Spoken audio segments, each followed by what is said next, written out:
I've done a few theta healing courses. I haven't done all of them.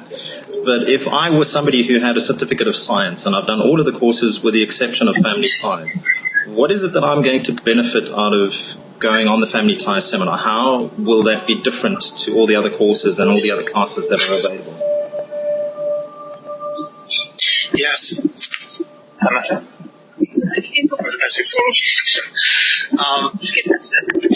think that this is sort of a question that comes up a lot when they hear kind of the description of the family ties class. And the first thing that people often think is, well, how is it different from world relations? Because in world relations, you're dealing with a lot of the same, you're covering a lot of the same territory in that you're looking at, a lot of genetic beliefs and history level beliefs and things that you have that you don't even realize that you have.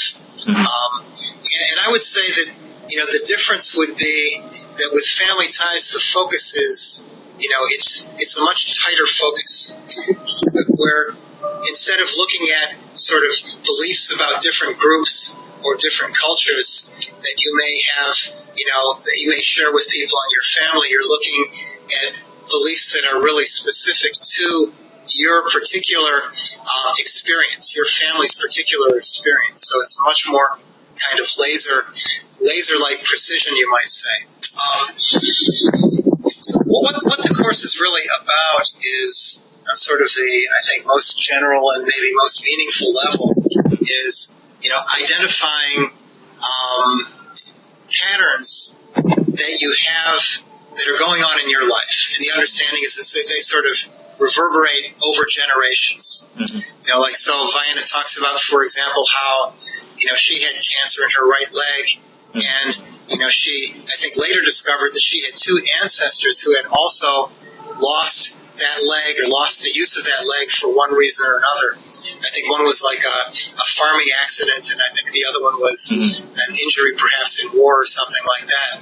And so her realization was that by, healing it herself, her own leg, she was able to remove that from her family. It's something that's sort of continuing, over generations.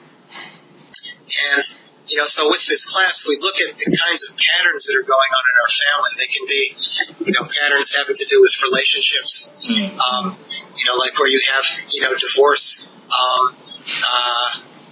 couple after couple is getting divorced. For example, we had someone in a class who, when she looked at her family, she discovered that in many, several, a number of couples in the family, they had the experience of the firstborn child dying.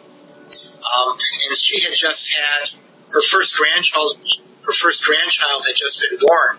And so she was worried that, this was going to repeat itself. And so, she was able to work on that and, traced it back to it's like an agricultural religious type belief that by giving up the firstborn, you're able to secure like a good harvest and abundance, this sort of thing.